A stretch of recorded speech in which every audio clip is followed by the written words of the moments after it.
Noyes. I am a nurse, and I work for Midwest Transplant Network. I actually graduated Butler in 2004. I always have to think about it. One of those years. So I've been a nurse for a while. It's always kind of cool to come back to see how things have changed. This room was actually 2 rooms, and we were all crammed into 1 room when I was here, so this is cool. I have the very fortunate ability of doing what I love, and I hope that each of you can find what you love in your careers. And I always kind of start with, this is kind of how I feel I am. And I'm not saying that everybody has to feel this way as a nurse, but if you are unhappy in doing what you are doing, please find what you're happy at, because everybody else is going to be unhappy too. So this is kind of how I feel that this is my passion. I am very passionate about organ donation, and I can remember very early on, I was still just a nurse tech before I was even a nurse, seeing my first organ donation process in one of the ICUs where I worked, and I was hooked. So just stay passionate about what makes you interested. So our objectives for today are to recognize the signs of death by neurological criteria. And you will hear me use the term brain death a lot, and the real medical term is death by neurological criteria versus death by cardiac criteria, because they said if you quantify or qualify death, it gets confusing. So brain death, cardiac death, death is death. It's just how you define it, the different criteria. So the technical term is death by neurological criteria. I use brain death just to keep it simple. I want you to be a little bit familiar with the effective referral process. How do we, as Midwest Transplant Network, know that these potential organ donors are out there? How do we, get on site and work these patients up? I want you to recognize a first-person authorization, what that means when you've given your consent for donation, and be familiar with just some basic pre-donor management. These patients are going to be in the hospitals before we ever get authorization or brain death pronouncement. So how do you care for these catastrophically brain injured patients? Why do we do what we do? So last night, as I was reviewing this, I updated this slide. So as of last night, there's I think 15,000. It changes. It goes between 114 and 115,000 names on the national waiting list for a life-saving organ. This goes anywhere, I think even 5 years ago, it was 120,000 people. So that list is shrinking, but some of that is due to patients are dying on the list.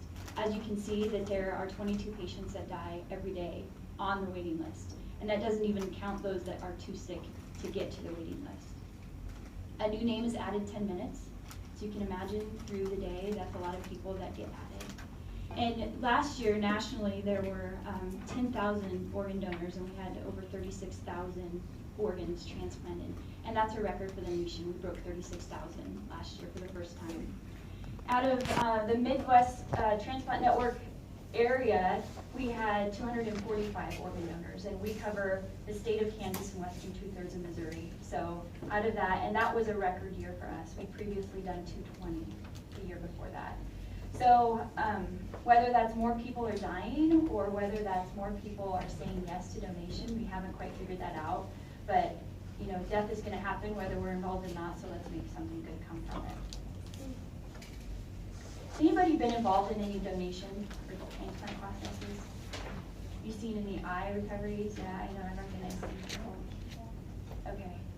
Sometimes every once in a while I get somebody that has a personal story of donation, like their husband was a kidney recipient or something like that. And I get it if you don't want to talk about it too. So if you have any questions during any of this, please ask. I want this to be a conversation. There are so many questions, so many things to know. I could talk for hours and hours about this and still not get it all. So this is just some history. You won't be tested over this, but this is what I want you guys to understand where the medical community is coming from when we talk about brain death. 1966, it was defined in London that you just had to have 5 conditions before you could recover kidneys on a deceased patient. And that was complete dilation of pupils, complete absence of reflexes, complete absence of respiratory effort after 5 minutes, a falling blood pressure, and a flat EEG. So those was what originally defined brain death. What's interesting about this is 1966 was not that long ago. That's within not my lifetime, but my parents' lifetime. So in 1966, then they defined that the person is dead if the whole brain is dead. 1968, the Uniform Anatomical Gift Act allowed individuals to make that decision regarding donation before their death. So that was when they first said, hey, you could put this in your living will, you could put this in any type of consent.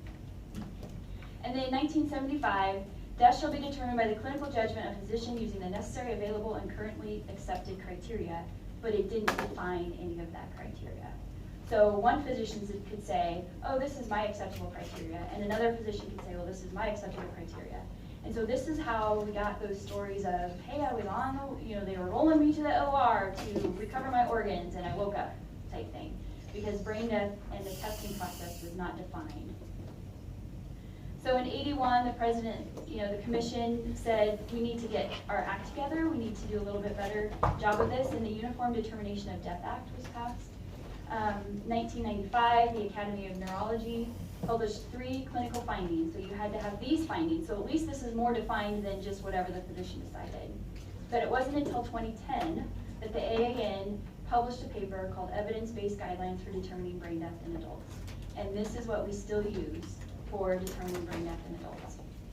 So all of that to say, this is a developing and changing science. I don't know if you want to say science or art form, but I think we've got it down now, that if we use these guidelines from 2010, patients are not going to wake up on their way to the OR, thankfully. So, what are we looking for when we look for potential organ donors? So any type of catastrophic brain injury. So that could be trauma, it could be a GSW to the head, it could be an MVC, it could be an assault. Talking anoxia, so any of the postcode blue patients come in. I think if you code for more than 10, 15 minutes out in the field, you are a brain injury patient if you're not adequately resuscitated. A stroke, come in with a huge, either a hemorrhage or an ischemic stroke. Brain tumor, because that tumor is going to grow and displace your brain tissue. It can also cause brain death. And then anything other, like meningitis patients. We have successfully recovered organs on meningitis patients because that infection is usually just specific to the brain and the spinal cord, CSF. We treat them with antibiotics for 24 to 48 hours, and then we can pursue organ donation with them. It used to be that would be an automatic rule out, but now, as you see that list of 115,000 people, we have to make the most of what we have. So any catastrophic brain injury. Like we talked about, the AAN has given us prerequisites for testing for death by neurological criteria, and these are the prerequisites. So you have to be in a coma, and we have to know why. We can't just find you under a bridge somewhere, and you're unresponsive. You come in, and they say, oh, we think you're brain dead, and pronounce you such. Without doing a CT scan, without doing a set of labs, without doing a tox screen, we have to know why you're in a persistent coma. And when I say you, I hope that never really happens, but absence of any CNS depressing drugs or paralytics. So you can't roll from the OR and pronounce brain death. You have to be absent of any of that. So what's problematic is that a lot of the treatments for if you have a traumatic brain injury, does anybody work trauma? ICU, yeah. So traumatic brain injuries, when you have your increased ICP or increased intracranial pressures, one of the treatments for that is a pentabarb coma or barbiturate coma. And pentabarb, if anybody has ever looked into pentabarb, has a half-life of like 72 hours. It's hugely long. So you could have, and the purpose of Pinto is to decrease the flow to your brain. It slows everything down because you want the ICPs, your intracranial pressures, to be lowered, so it purposely decreases the flow to your brain. So the metabolic process slows down. So we could have a patient that's been on Pinto, but hey, that Pinto was stopped yesterday, doesn't mean that that Pinto is out of their system. So we have to be very cognizant of any of the medications the patient's been on before pursuing brain death testing. You have to have absence of any severe acid-base electrolyte or endocrine abnormalities, and we're talking normalized pH, as close to normal as it can possibly be. Sometimes you're just not going to get it. You're just not going to get there. Normal thermia, and that's defined as a core temp of greater than 36. Systolic blood pressure of greater than 100 with no spontaneous respirations. So if your patient is on a vent and they're on a vent rate of 12, they need to be writing that vent rate of 12. They can't be breathing 20 times a minute above that rate. So these are the things that we look for. So hopefully when a physician comes in and assesses their patient every morning and they say, oh wow, this is my patient, he's not on any sedation, his blood pressure's fine, his temperature's fine, and he's not right in the vent, then that should trigger them to say, maybe we need to pursue brain death testing. So these are the guidelines, like we talked about, you have to have a cause of death. So beyond that, you have to be absent of all brainstem reflexes. So when we're talking brainstem reflexes, we're trying to capture the 12 cranial nerves. Does anybody remember the 12 cranial nerves from A and P? Anybody say them?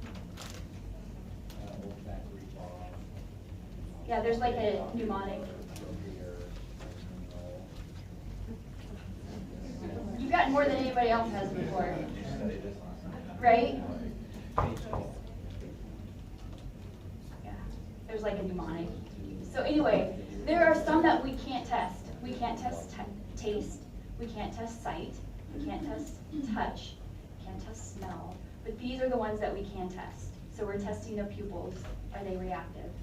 And if a patient is brain dead, their pupils are going to be big. You're not going to ever have pinpoint pupils and be brain dead because your pupils are always going to be big.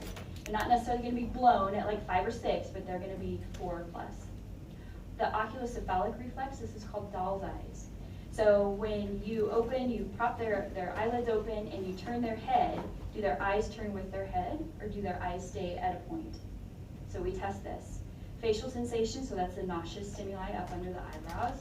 Tracheal and pharyngeal reflexes, your cough and your gag, and those are 2 separate things. Some patients have a cough but don't have a gag because if you shove the Yankauer down their mouth, down the back of their throat, they won't do anything, but if you ET tube suction them, clear down deep, they will. So we check both of those. And then oculovestibular reflexes, these are cold caloric reflexes. So this is where they take ice water with a big 2-me syringe or a big 30cc syringe. We actually infuse ice water into their ear, and we then watch their eyes.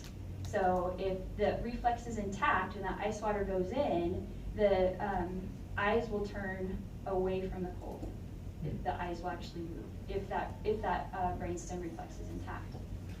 If it's not, then the eyes just stay. And we test both sides to check because you want to get both sides. Has anybody ever gotten water in their ear?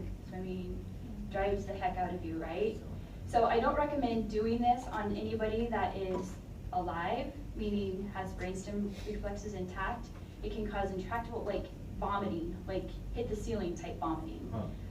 There are some fools on YouTube that have done this to each other, and you could probably look that up, but it's not a good idea to do.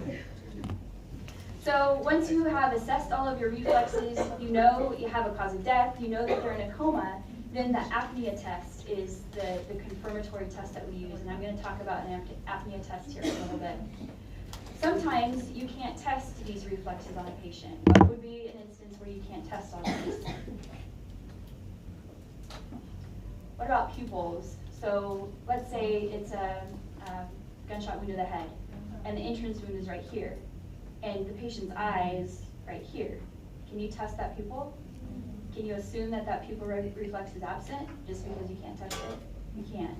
So even though it may not be reactive, you don't know if that brainstem reflex is intact, that nerve is intact. So you may not be able to test that. So you may need to use an ancillary test. And the AAN, thankfully, has given us a list of ancillary tests that they approve. So it's not just, oh, we're going to go do a CT scan to see if it shows herniation. No, we have to have a specific test to show this. So they have said that a 4-vessel angiogram, so it's just like a heart cath where they put in a catheter in the groin and they thread the catheter up to your carotids and they'll shoot dye. So 4 vessels, they get both internal and external carotids on both sides of your neck, and it will show flow or not. An EEG and electroencephalography will show a flat line or it will show activity. Transcranial Dopplers, we don't use this very often, but we'll talk about it because it's on the list. And then cerebral scintigraphy, easy for me to say, or CBX, we call this cerebral blood flow. So this is cerebral angiography.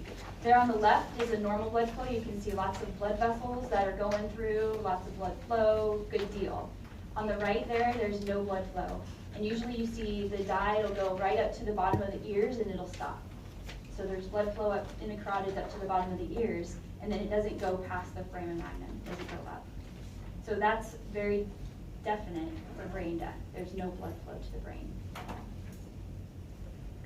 An EEG, here again on the left, we have a normal or somewhat normal. There on the right would be a flat. That waveform that you see down there on the bottom is the EKG, because they always hook them up to an EKG as well, just to see if you get any artifact from an EKG on your waveform. There's a caveat with using EEGs for pronouncing brain death. So when they put the EEG probes on, they're all like up here. They don't use any deep probes. They're all like on the top and on the back. So your brainstem is tucked pretty far deep under there.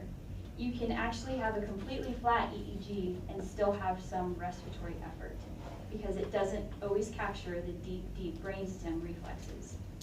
So we have to use these with caution when pronouncing brain death, that you always want to do your clinical assessment first. You should never jump right to, let's do an EEG if your patient obviously has respiratory effort, because there's no point to that. The EEGs are useful. I think they're very useful in determining if the patient is having seizures or determining any type of like brain activity or brain function, but it's not my favorite for brain death. But the AAN mentions it, so we talked about it too.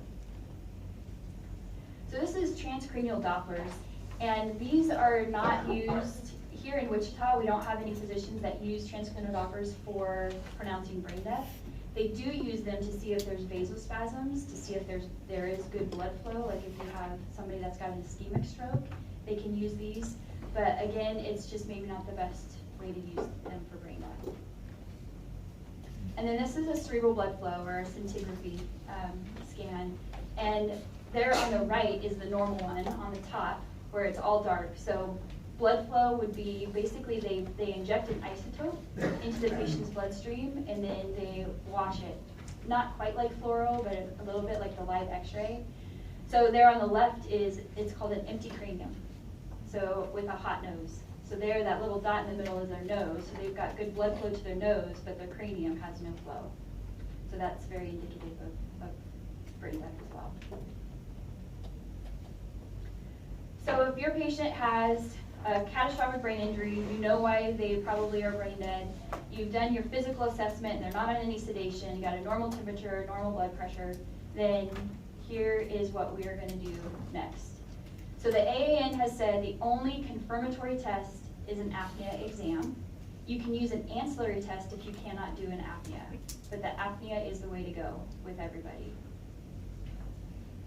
There are hospital protocols throughout the state, and most big centers have an apnea protocol that mirror the AAN guidelines. We've actually helped develop a lot of the protocols with them, so we're familiar with them. So this is how you do that. You pre-oxygenate the patient on the ventilator with 100% FiO2 for 10 to 15 minutes, and then you draw blood gas. And you want that blood gas to have as normal as possible pH and PCO2. So there's our normal range. Once we have achieved that, and you may have to adjust the vent rate, maybe their PCO2 is too high or too low, so you need to adjust the vent rate, recheck another ABG. So once you've achieved that, then we're going to disconnect the ventilator. You don't extubate the patient, you leave them on intubated, and we're going to provide blow-by, or sometimes they will cut a nasal cannula and put the nasal cannula down the ET tube, because you want to just provide ambient oxygen. Then we watch for 8 to 12 minutes, and this is the longest 8 to 12 minutes of the day.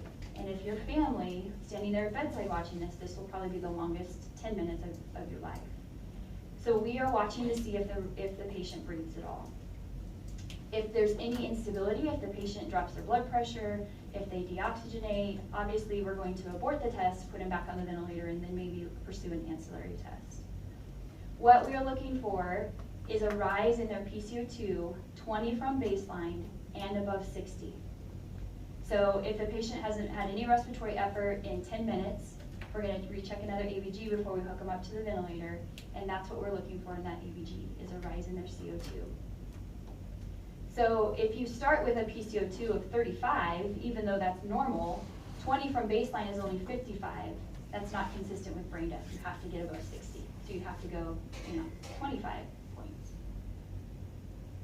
So I wanted to practice this a little bit with some case studies. So you're going to get tested on your ABG interpretation. So case number one, it's easy. Case number one, here's my baseline ABG. So are we acidotic? Are we alkaline? Are we normal? So we're a little bit acidotic. I didn't put the bicarb and all that on there. So we're a little bit acidotic, but our PCO2 is within range. And that last number is our PO2, so 456, which is a crazy high PO2 on 100%. So this patient, they'd worked all night to get him this stable. So they said, this is a good enough pH for us, we're gonna give it a shot. So they did an apnea test. And after 10 minutes, without any respiratory effort, this was their ABG. So what do you notice there? Okay, so more acidotic. Our CO2 is 67, and our PO2 is 426. So does this meet brain death criteria? With no respirations for 10 minutes. Did they raise 20 from baseline and above 60? Yes. Yes. So this patient was pronounced brain dead. What is also interesting to note about this ABG is that you would think taking a patient off the ventilator and them not breathing for 10 minutes, you would think that their oxygen levels would drop. Does anybody think that that should happen? And yet it stayed over 400 because their heart is still beating. We pre-oxygenated them. They had blood, they had O2 in their oxygen or in their system, so that heart kept beating it or pumping it. So this is one of the signs or good reasons why hands-only CPR can work. So not everybody walking around out in the public has a PO2 of 456, but even if you have a PO2 of 70 or 80, if you can keep that heart pumping that blood and circulating that oxygen to the vital organs, you can preserve. So even without taking any breaths, your oxygen can stay high, which is shocking that these patients, for 10 minutes, heart will keep beating, their blood pressure will stay good, their oxygenation will stay 100%. It's just crazy. So never fear, never doubt. Case number 2. Here's my pre-ABG. Is this patient ready for an apnea test? That's a really bad pH. That's a really bad ABG. So already with a PCO2 of 97, they already meet brain death criteria because it's above 60. And they had been working and working. Her PO2 was only 65. There was no way that they could get it any better than that. So they decided, we're not going to apnea test this patient. She probably code. So this is where we did a cerebral angiogram. And it did show that there was no blood flow to the brain. So then they were pronounced brain dead as well. Case number 3. Here's my ABG. And they actually took this ABG before they took her up to 100% on the vent. So my PO2 is 59, which is really low. You want it above 200 before you apnea test a patient. But that's a pretty normal ABG. 744, 34, and 59. After 8 minutes, this was my ABG. Does this meet brain death criteria? Why not? It's not above 60. PCO2 is not 60 or above. Stank, right? We're so close. So they had a bedside ABG machine, and so they got this right away. And so they said, well, we'll just go another 6 minutes. So then after 14 minutes, this was the ABG. And it was consistent with brain death. So not breathing for 14 minutes.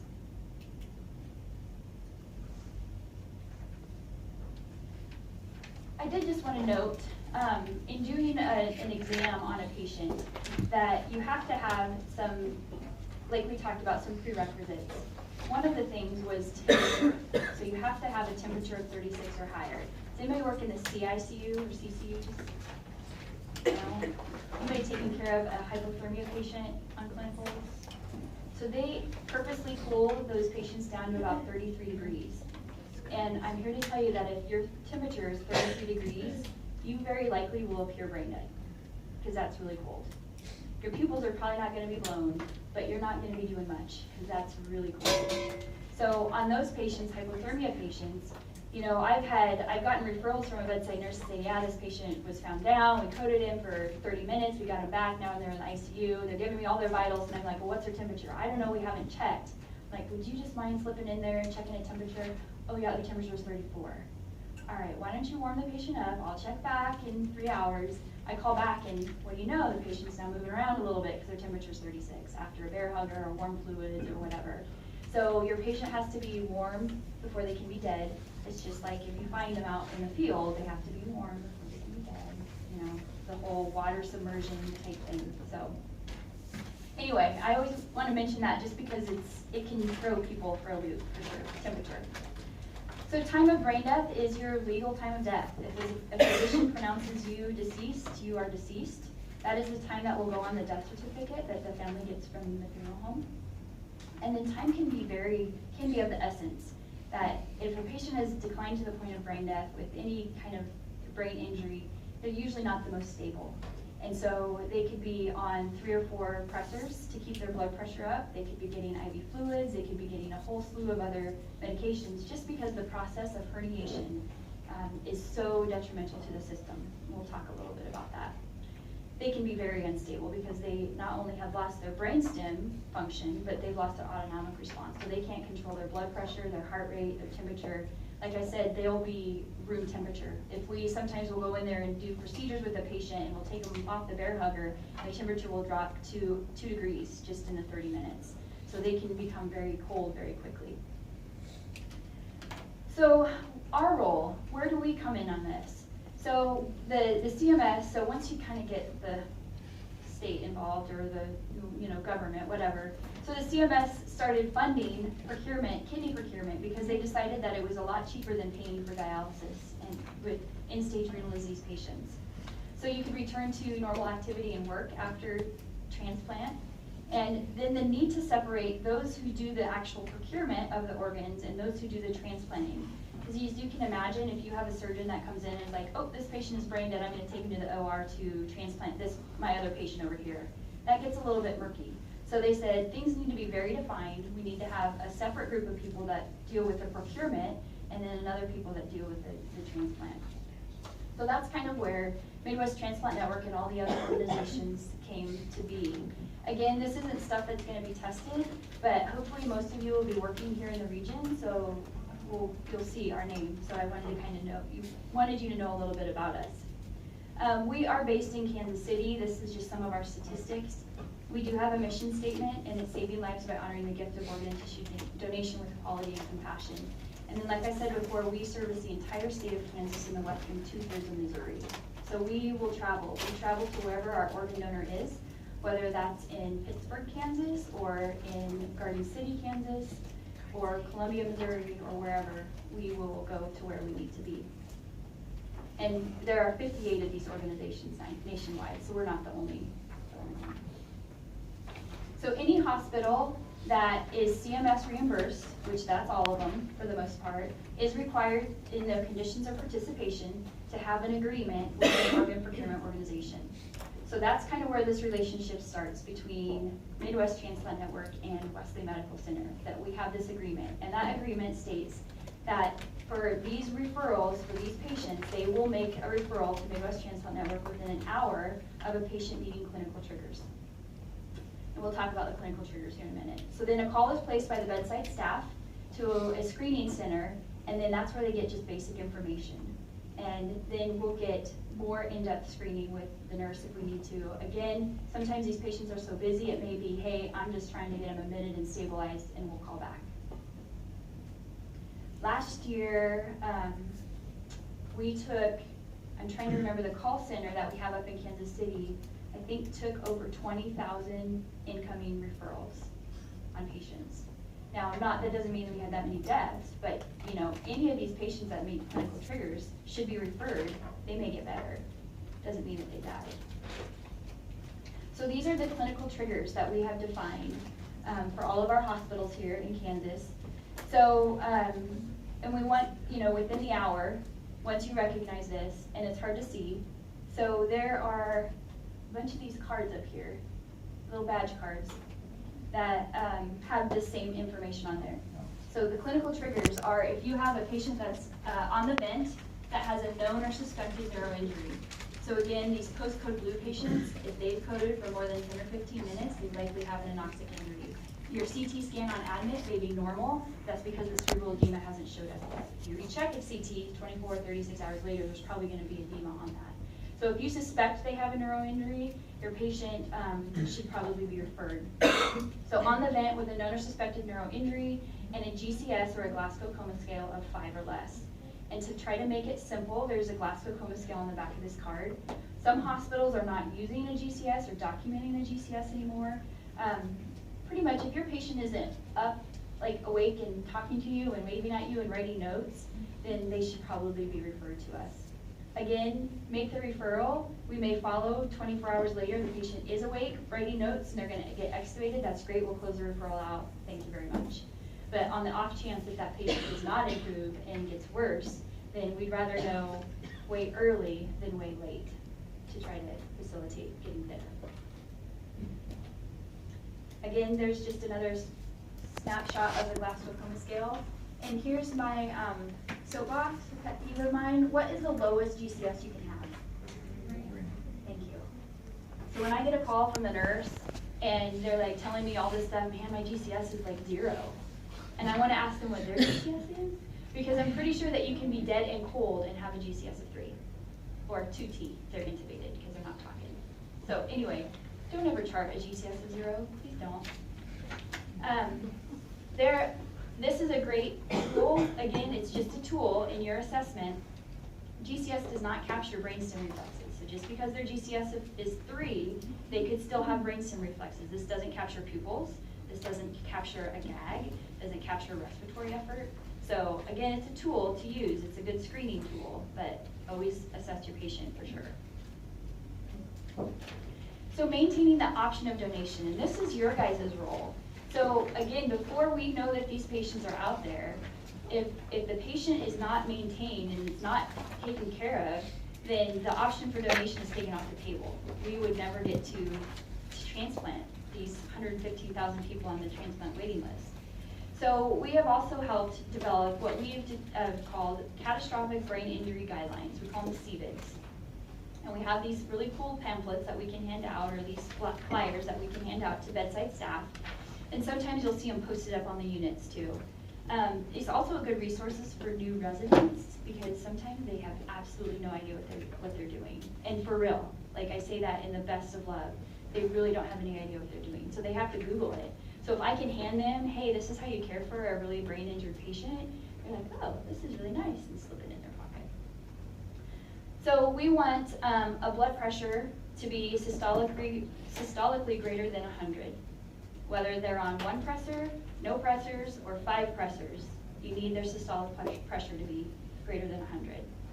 We want their temperature to be 97 to 99 degrees, or as normal as possible. I would always prefer them to be warm versus cold, because again, cold is gonna mask reflexes. Obviously, if they're gonna get too warm, like 103, 104, you're gonna start worrying about some organ function damage, but I would rather have a patient warm than cold. And you may need to artificially help them with that, because they may not be able to control that. So urine output, we want it greater than 100. What does everybody remember the rule of urine output is? You call when it's less than 30. Did they teach you like an upper limit? Does anybody know what an upper limit for a patient would be? So what if you have a patient that you go in and they're like, wow, they're really peeing great. You know, maybe it's a trauma, maybe it's a stroke, and you go in there and you're like, man, I just tipped that urometer. I better dump it all the way out. So you dump it, and you've noticed that they just put out 800 cc's of urine in the last hour. Is that just great urine output? No. That's probably some concern. The term for that is called diabetes insipidus. So if you remember any of your endocrine lecture, that can be very bad, and it can get out of control very quickly. Excuse me, probably 75% of brain dead patients have a component of diabetes insipidus. So you need to get on top of that. So our goal is 0.5 to 3 mLs per kilo per hour. So instead of saying 30 across the board, or greater than 200 across the board, what if you have a patient that's 150 kilos? 30 mLs an hour is not sufficient for his kidneys. That's not good kidney perfusion. So every patient is going to be a little different. Yes? Could you repeat that? You said 0.5 mLs to 3 mLs per kilo per hour. Now, obviously, every physician may have a little bit different. If you're going to call one of the nephrologists with, urine output, they may not like that. But we're talking about these catastrophic brain injury patients. Urine output is a big indicator of what's going on in their brain. So sometimes I'm going to ask the nurse, because again, I'll be talking to them on the phone, and they're like, yeah, and I'll ask about urine output, and I say, yeah, their urine output is great. And like, okay, define great. Oh, it was like 1,200 last hour. Like, okay, that's not great, because now you're over a liter behind on your fluid status, and they may be getting 75 mLs of NS an hour. So, okay, maybe we need to address that. So we will give vasopressin. You can start a vasopressin drip, desmopressin, a DDAVP, anything to help concentrate that is what we would suggest. You'll also see with diabetes insipidus, their water or their sodium level is going to shoot up. So we're talking 150 plus. We've seen sodium levels of 172, 174 sometimes on patients because their diabetes insipidus is out of control. It's just not controlled. So we'll give free water boluses down their OG, just some tap water down their OG to try to pull that sodium. Electrolytes, normal electrolytes. So I'm hoping that these bad, sick patients, brain injured patients, you're checking some lab work. You know, in a perfect world, these patients would get labs probably every 8 hours, especially if you're treating with hypertonic sodium, replacing electrolytes. So you need to stay on top of the sodium for sure, potassium, because if they're peeing that much, they may be peeing out the potassium, and their other electrolytes. Oxygenation, we want oxygenation to be as good as possible, and SATs of 100%, PaO2 on an ABG greater than 100. So does any of this seem like it's rocket science? It's really not. This is good patient care. I would advocate that this is how you treat every single one of your patients in the ICU, not just those that are brain injured, because it's good patient care. Your patients are going to have great outcomes if you can take good care of them. Yes, we're looking at just numbers, because in my world, numbers are what I'm treating, but what if they don't become an organ donor? What if they can go home? You want their kidneys to be working, you want their liver to be working. So it's good patient care. If you can't remember all of these little numbers, remember the rule of 100s. You know, systolic of 100, blood pressure of 100, SAT of 100, urine output of around 100. That should get you there. So once we've determined that these patients are potentially organ donors, these are the things that have to happen. They have to be deceased, they have to be pronounced dead. And there is another type of organ donation, and it's called donation after circulatory death. And it's where a patient does not meet all the criteria for brain death. For the purposes of keeping this simple, I'm just going to talk about brain death, because the DCD, the donation after circulatory death, is a whole nother lecture. We're not going to muddy the waters. So the classic type of donation is brain death donation. So we have to have a time of death. These are the patients, the ages that we'll pursue, age 0 up to age 80. Our youngest brain dead organ donor was 8 days old, and the oldest was 80 and some change. Obviously, organ quality will determine if the patient is eligible. Just because the patient has end-stage renal disease and is on dialysis 3 times a week does not mean that their liver is bad, so they could potentially be a liver donor. And then medical social history. What do you think would rule out automatically? And I kind of put some things up there. Rule out automatically for organ donation. Drug addiction or alcoholism? So I heard alcoholism, drug use, HIV, cancer, hepatitis. So the answer is none of those. Yeah. So 5 years ago, the answer would have been yes, HIV is an automatic rule out for organ donation. 2 years ago, they started, it's called the HOPE Act, and I wish for the life of me I could remember what that stands for. But there is one transplant center out on the East Coast that is working with HIV positive recipients. It used to be that when you had a diagnosis of HIV, you were not even considered for an organ transplant because your life expectancy was so short. But now with antiretrovirals, they're getting these patients into remission that they can't even find a viral load on HIV patients. So they can receive a transplant now. So when we get a patient that is either known HIV positive, or we discover that because we test all of our donors for that, we don't automatically rule them out. Now again, it has to be based on organ function. If they're in full-blown AIDS and multi-system organ failure, that's not going to be the patient that we pursue. But if they're well-managed and they are in just a car accident or something that happens, then it's not an automatic rule out. Hepatitis is not an automatic rule out either, because a lot of recipients, particularly on the liver transplant waiting list, already have hepatitis C. So it's not a big deal to transplant a hepatitis C liver into a hepatitis C recipient. And the same is with kidneys as well. Thoracic organs are a little bit tougher because those patients are just sometimes a little bit difficult to manage with the hepatitis. But again, the medications and drugs that we have to treat these diseases are amazing. And I think eventually we'll be more aggressive and more aggressive. Cancer. So this is a question that we get a lot. Cancer, if the cancer is active, like a current diagnosis, if it's a lymphoma or a leukemia, like a blood cancer, a lymph node cancer, you are going to be ruled out for organ donation. If it's a primary brain tumor, like a glioblastoma and neuroblastoma, those don't usually, metastasize. And if it's, your cause of death, because again, that tumor is going to grow and displace all your brain tissue, it could cause your brain death, then we will pursue that patient for organ donation.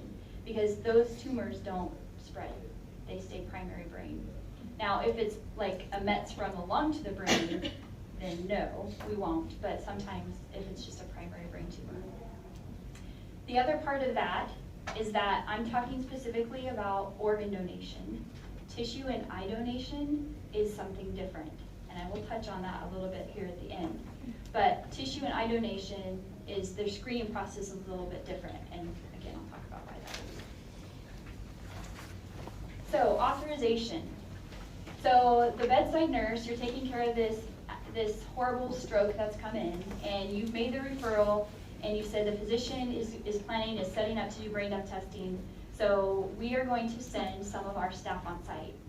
We don't ever want you as the bedside nurse or the attending physician to be the person to talk to the family about organ donation. And that's because I don't want any of that family to ever say, so you didn't give your best so that you could have his organs. So maybe I don't want them to think, oh, you didn't do everything you could have because you wanted their organs. I want them to know that you as the hospital staff did everything that you possibly could to save their loved one's life. And it wasn't until after death had been pronounced, then we have a conversation about organ donation. It is not your role to talk to the families about organ and tissue donations. A lot of people are like, oh, phew, I was really like, how do you even, don't do it. I was a bedside nurse, man. I would never do that. I don't like doing it now. So that's why we have a group of specially trained nurses and social workers that are family services coordinators. They are the family support staff. So they are our first responders on site. When we hear that brain death testing is planned, we're going to send them on site. They are going to huddle with the physician, work out a plan, who's the family there on site. And then after death has been pronounced by the physician, then they usually transition. We give the physician words like, I'm going to transition you to Nicole. She's here to help you with what comes next. So we don't just talk about organ donation. We talk about funeral homes. We talk about medical examiner involvement. We talk about, do you need, can I call your pastor for you? Can I get a chaplain up for you? There's a lot of things that we do for the family aside from organ donation. I did just want to touch briefly that when we are talking to someone that can authorize organ donation, we have to talk to the legal next of kin, and that may not be who's at the hospital. Because if say it's an elderly gentleman and his wife is quite elderly as well, and maybe she's at the nursing home, she can't come to the hospital, but his son is here at the bedside. So the hospital staff maybe have been going to the son for all of the authorizations, all the consents they need. We still would have to have a conversation with the wife, because in the state of Kansas, she is at the higher on the tree, the decision tree. So the spouse, adult child, you can see it goes all the way down. Here in Kansas, there's one at the bottom that says anyone who exhibits special interest. So if we absolutely positively cannot find any of these people, a sibling, a grandchild, a guardian, grandparent, we can't find anybody. If there happens to be like, say this is some guy that lives next door. He's like, yeah, we would have coffee every morning and he's been my buddy for 30 years. If he's willing to say, hey, this stays in his character, he'd want to help people through organ donation, he can actually give authorization for organ donation if he's willing. We have never had to go there. We've always been able to find somebody. And that very bottom one, the person authorized to dispose of the decedent, is the medical examiner. Because sometimes you just try and can't find anybody. Again, we've never had to do this. We've used Facebook before and found families, yes we have, but we've never had to go to the medical examiner for authorization. But in the state of Kansas, they can authorize organ donation. Each state is a little bit different. Missouri is just a little bit tweaked with that, but it's all basically about the same. Anybody have questions about that? Okay. So first person authorization. So what we did see on that one before was up in between, or at the top, instead of spouse, is actually the decedent themselves. So in Kansas, as of July 1st, 2010, we went live with a first person registry. So that means that if you go to the driver's license, the DMV, to renew your driver's license, and they say, hey, would you like to be an organ donor? And you say, yeah, sure, I'm not gonna need it, why not? So they put it on your driver's license, then you have given your authorization for organ tissue and eye donation. You can also do that by going to the website. It's on there. It's Donate Like Kansas, Donate Like Missouri, Oklahoma, Texas, whatever. So that means that if we get this referral, you're pronounced brain dead, and your family's there at bedside, we're going to have a different conversation with your family. It's not going to be a, hey, she has the opportunity to help others through donation. It's a, she's made this decision, and we're here to help you walk you through that. Of course, it's done with a little bit more tact than that. That, again, we may be on site with this family for hours before we ever talk about organ donation because they are not ready to hear it. If this was a tragic accident that is just very sudden and unexpected, we've been on site for 12 plus hours just helping that family deal with everything before we even say, this was her wish to help others. And by that time, families are like, yeah, she would want to help others. They'd give you the shirt off their back. Some families say, we had a conversation about this. Some say, we've never talked about this. And in that case, they actually feel some relief of knowing that the decision has already been made. So you don't have to say, man, I wish I could ask them what they want to do. We've never talked about this. Well, then we can say, actually, they were asked the question at some point, and they said yes. So we still need the family to complete some medical social history. It's quite extensive. If you've ever given blood, it's that questionnaire about have you traveled, have you whatever, like on steroids. It's quite lengthy. It takes about 45 minutes to an hour, depending on history, to go through it with the family. So we still sit down and talk with the family. Like I said, it takes the stress off decision makers. And you can do it with your driver's license renewal. I get the question all the time about, what about my 16-year-old that I was at the driver's license with him and he put it on there? You mean I don't have any say about my 16-year-old being an organ donor? You do. So if the patient, if they were a minor when that was put on their driver's license, it still falls to the legal next of kin. So rest assured, all you moms out there, that you still have that opportunity. However, I would hope that maybe that's an opportunity for discussion with your 16-year-old, your 15-year-old going to get a permit. Say, hey, you want to be an organ donor? Have that conversation with your family. And again, have the conversation with your family. It's awkward, it's horrible. You guys are going to be nurses. We are in awkward and horrible situations all the time. So talk with your family about it.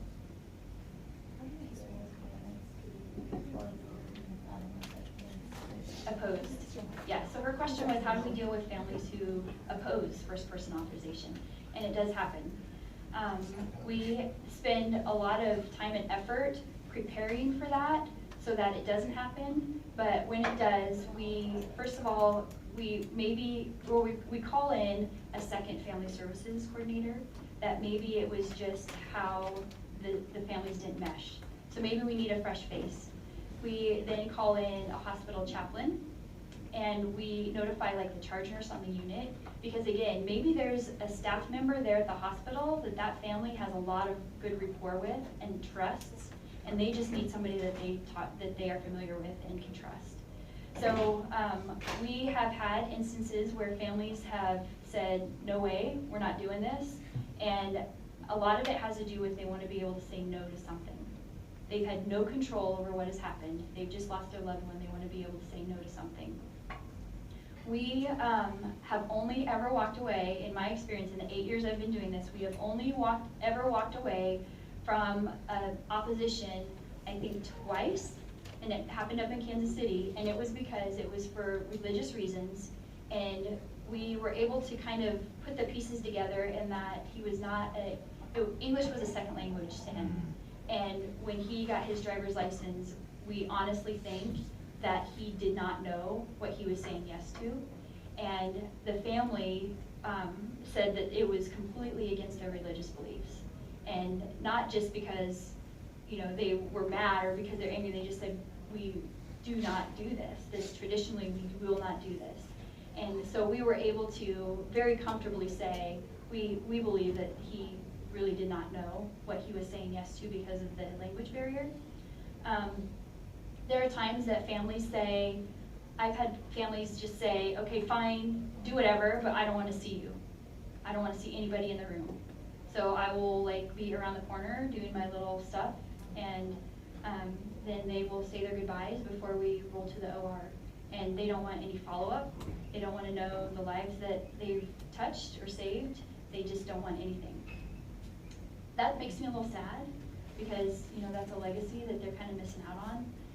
But I've been in some very sticky situations before, but ultimately, if you can get the situation calmed down and diffuse the hyper, you can sit down and reason with them on, you know, this is what they wanted, and does it stay in character with who they were? And most of the time you can get them to say, or, you know, the parents will come back and say, you know, they just are upset, this is really what we want to do. So usually there are other family members that come back and say, no, this is his wish, we're going to do this. So it's very uncomfortable.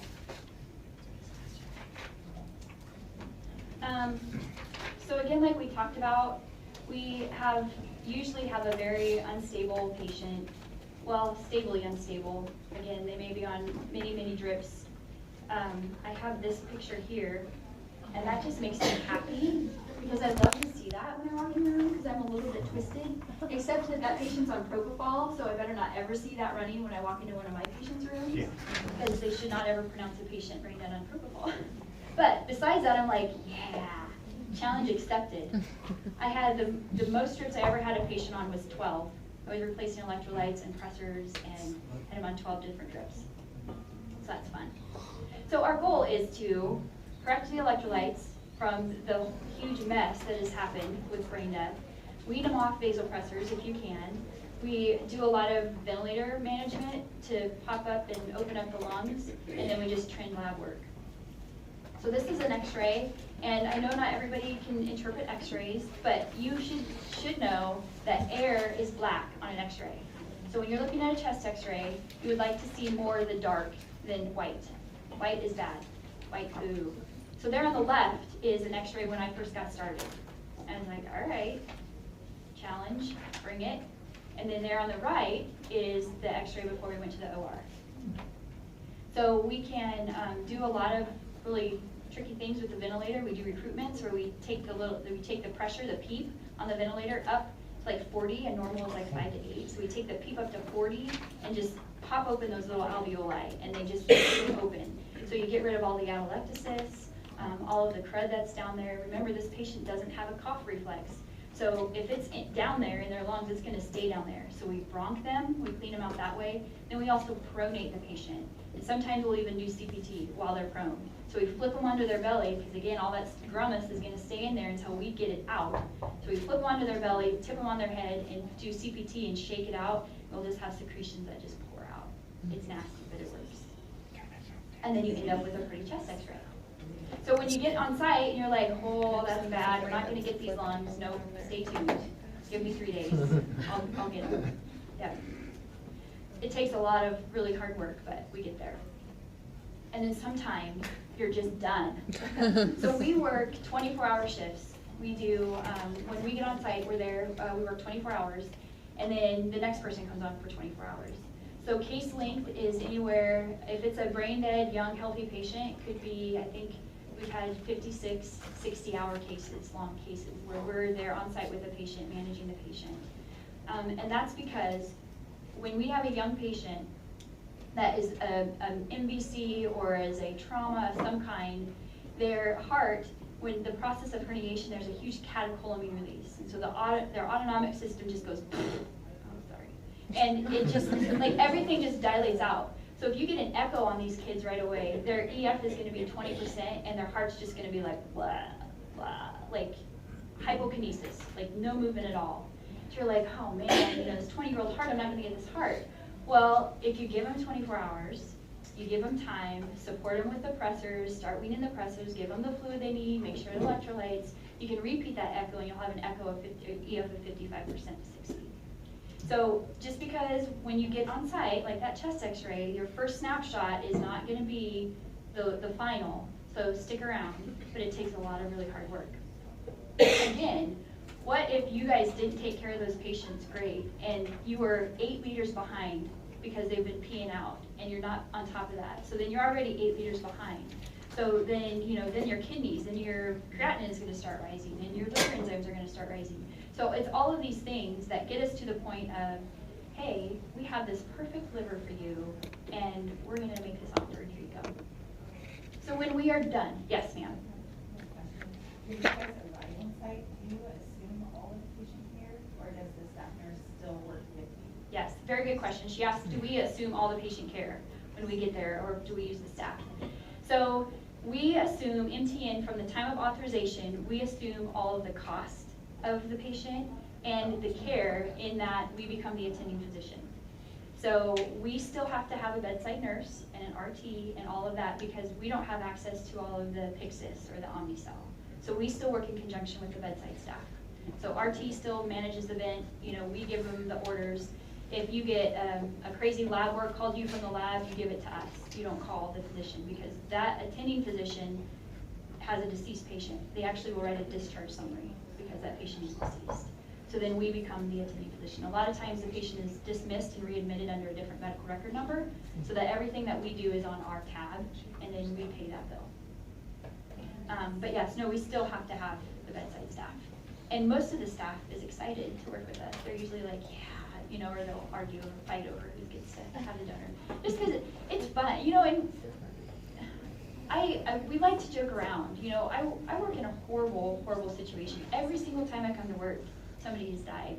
And it would be very easy to get like pulled down with that.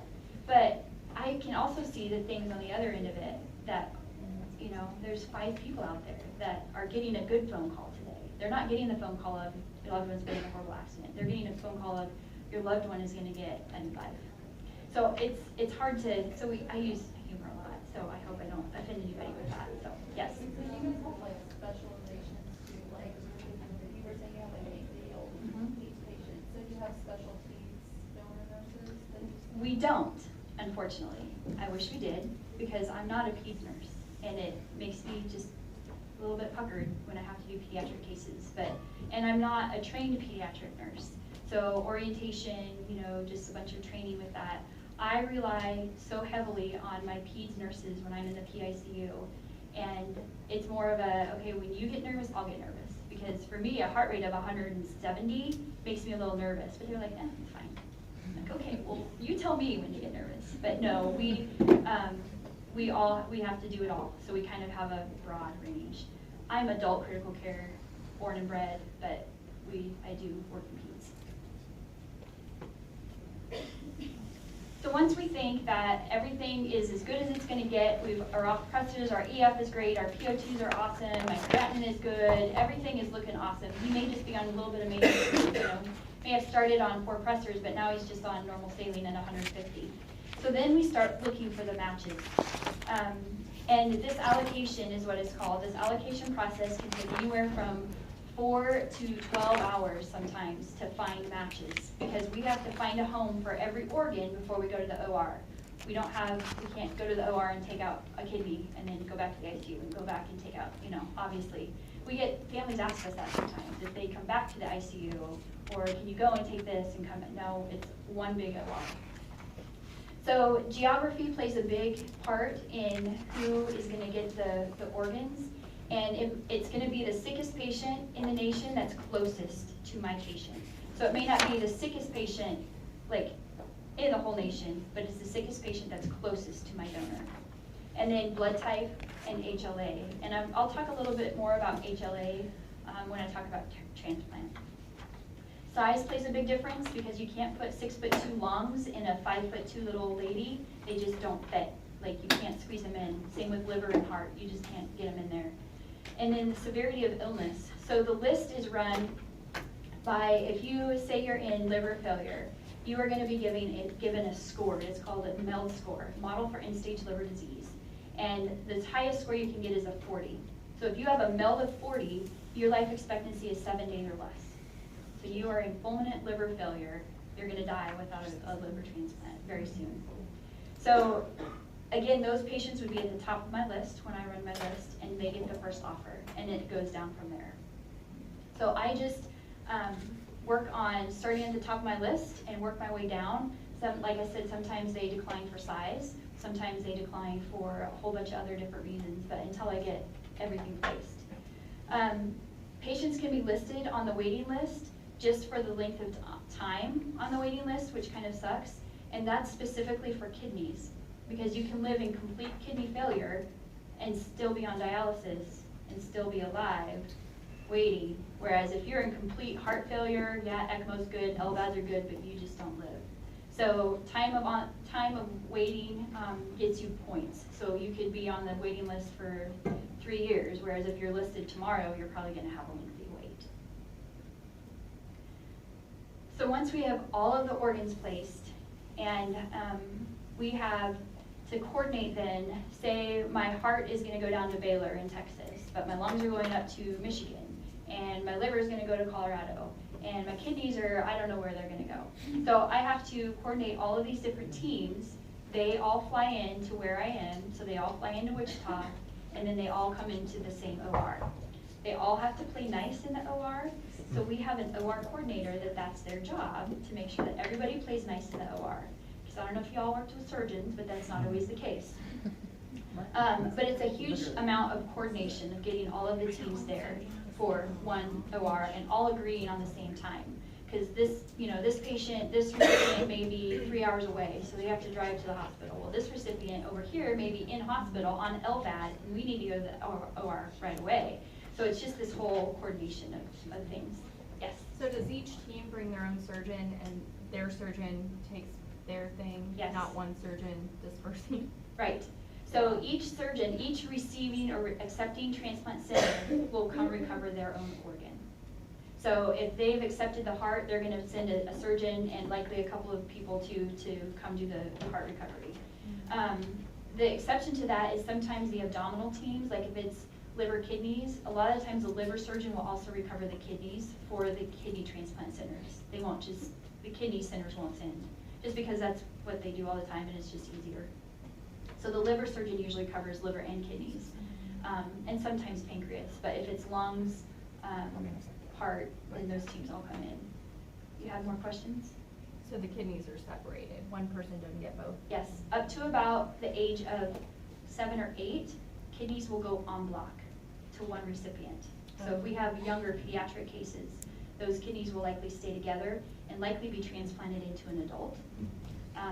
But then depending on size, it depends on size, how big they are in the OR, then that will determine if they get split or not. We actually there are 2 surgeons in the nation that are transplanting neonate kidneys. So we're talking about kidneys that are like small, like kidney being small, not quite, but close. And he will take these kidneys, and again, it's because this discrepancy of 115,000 people versus what do we actually have available to us. So whenever we have a neonate or we have an NICU or a PICU referral, they have to be bigger than 5 kilos, but we will call him just directly. We have these 2 surgeons, and we'll just call them and screen with them and say, would you even be interested, here's the story, here's the situation, to even pursue it. Because we know that if he's not going to pursue, if he won't accept him, nobody in the nation will. So then at that point, we likely would not even pursue for kidneys. I don't want to get into pediatrics and all that kind of stuff because, you'd think, well, they have so many other things to give. But, thankfully, the heart and lung waiting list for pediatrics, depending on blood type, is relatively short, depending on the day, depending on your blood type. So it may be that, yes, we've got this wonderful 6-month-old or whatever it is, but we may not have anybody on their lung list because 6-month-old lungs or even up to a year old, kids don't need those at that little. So anyway, but yes, so each surgeon will come in. I think the biggest OR I've ever coordinated, I had 5 surgical teams coming in, which is a disaster if you ask me, because they have to, not only do they have to share a physical space, but they all have to share the aorta. Like, how much aorta can I have? How much pulmonary artery can I have? Or my patient is a redo, so I need this much, and how much hepatic artery can I have? So it's really a coordination of things. Again, we do still use the OR staff from the hospital. Sometimes we're in the smaller hospitals and this really kind of panics the OR when I call and say, hey, we have an organ donor getting started, and they get a little bit flustered, but it can happen. Yes? So the surgeons who harvest the organs, are they associated with your network, or are they for hospitals? They have their own? So the surgeon will always fly in. It has to be a transplant trained surgeon to do the recovery. So there's no surgeon in the city of Wichita, or really down here at all, that can do organ recoveries for us. So I will always have to bring a surgeon in when I'm down here in Wichita. So do they work with your network, the Midwest Transplant Network? Yes, they do. They're not our employees. Okay. They're employees of a transplant center like KU or Research or St. Luke's. Yep. But good question. I wish I could just have any surgeon just come in and do this, but they can't. Have to be specially trained. So to wrap up a case, like I talked about, the case length, we usually prepare the families for 24 to 48 hours. Sometimes they're quicker than that, sometimes they're longer than that. Specially trained staff have to come in, surgical staff like we talked about. The OR itself can be anywhere from 2 to 6 hours. So the more organs that we're recovering and placing, the longer the OR is going to be. And then sometimes there are recipient issues. So sometimes we have to delay what's going on in the OR because the recipient on the other end, like again, if it's an LVAD, they're having trouble on that OR because we don't ever want them to be able to take the heart out, get back to their transplant center, and then have that heart sit on ice for 2 hours while they're trying to figure out how to get the LVAD out of the recipient. So it's a constant communication between IOR and the other ORs on the other end about timing issues. But maybe that we need to slow things down here to let stuff happen on the other end before we can move forward. Weather in Kansas, hello. So it could be that we're just babysitting to get to the OR because we can't get a team in. Our teams can't fly in. Or what about weather on their end? It just kind of depends on things. Has anybody seen this slide or this picture before? This was, I think, National Geographic's Picture of the Year in 1989 or something like that.